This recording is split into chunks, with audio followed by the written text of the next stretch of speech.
2 Chronicles 34.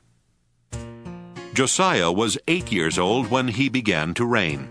He reigned 31 years in Jerusalem. He did what was right in the sight of the Lord, and walked in the ways of his ancestor David. He did not turn aside to the right or to the left. For in the 8th year of his reign, while he was still a boy, he began to seek the God of his ancestor David. And in the 12th year he began to purge Judah and Jerusalem of the high places, the sacred poles, and the carved and the cast images. In his presence they pulled down the altars of the Baals. He demolished the incense altars that stood above them. He broke down the sacred poles and the carved and the cast images. He made dust of them and scattered it over the graves of those who had sacrificed to them.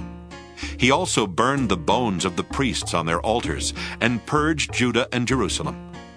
In the towns of Manasseh, Ephraim, and Simeon, and as far as Naphtali, in their ruins all around, he broke down the altars, beat the sacred poles and the images into powder, and demolished all the incense altars throughout all the land of Israel. Then he returned to Jerusalem. In the 18th year of his reign, when he had purged the land and the house, he sent Shaphan son of Azaliah, Moyea the governor of the city, and Joah son of Joahaz the recorder, to repair the house of the Lord his God.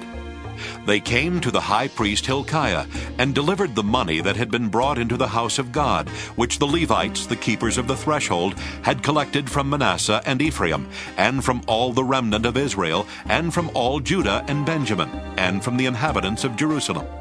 They delivered it to the workers who had the oversight of the house of the Lord, and the workers who were working in the house of the Lord gave it for repairing and restoring the house.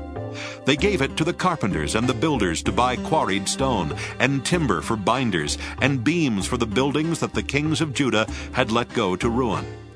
The people did the work faithfully. Over them were appointed the Levites Jahath and Obadiah, of the sons of Merari, along with Zechariah and Meshullam, of the sons of the Kohathites, to have oversight. Other Levites, all skillful with instruments of music, were over the burden-bearers and directed all who did work in every kind of service. And some of the Levites were scribes and officials and gatekeepers. While they were bringing out the money that had been brought into the house of the Lord, the priest Hilkiah found the book of the law of the Lord given through Moses. Hilkiah said to the secretary Shaphan, "I have found the book of the law in the house of the Lord." And Hilkiah gave the book to Shaphan. Shaphan brought the book to the king, and further reported to the king, "All that was committed to your servants they are doing. They have emptied out the money that was found in the house of the Lord, and have delivered it into the hand of the overseers and the workers." The secretary Shaphan informed the king, "The priest Hilkiah has given me a book." Shaphan then read it aloud to the king. When the king heard the words of the law, he tore his clothes.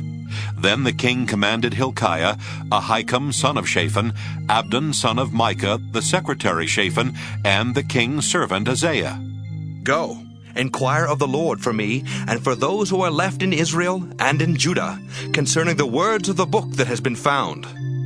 For the wrath of the Lord that is poured out on us is great, because our ancestors did not keep the word of the Lord, to act in accordance with all that is written in this book."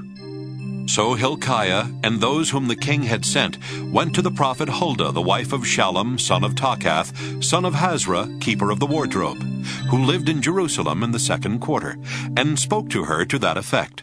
She declared to them, "Thus says the Lord, the God of Israel, tell the man who sent you to me, thus says the Lord, I will indeed bring disaster upon this place and upon its inhabitants.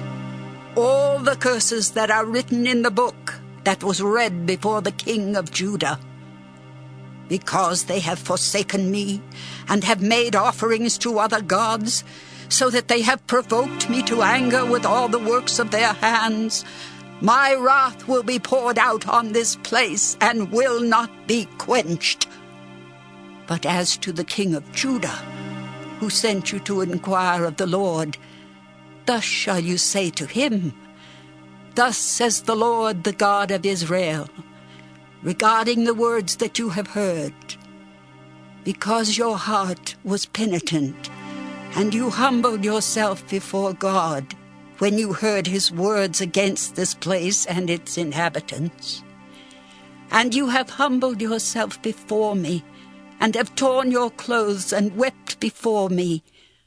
I also have heard you, says the Lord. I will gather you to your ancestors, and you shall be gathered to your grave in peace. Your eyes shall not see all the disaster that I will bring on this place and its inhabitants. They took the message back to the king. Then the king sent word and gathered together all the elders of Judah and Jerusalem. The king went up to the house of the Lord with all the people of Judah, the inhabitants of Jerusalem, the priests and the Levites, all the people both great and small. He read in their hearing all the words of the book of the covenant that had been found in the house of the Lord.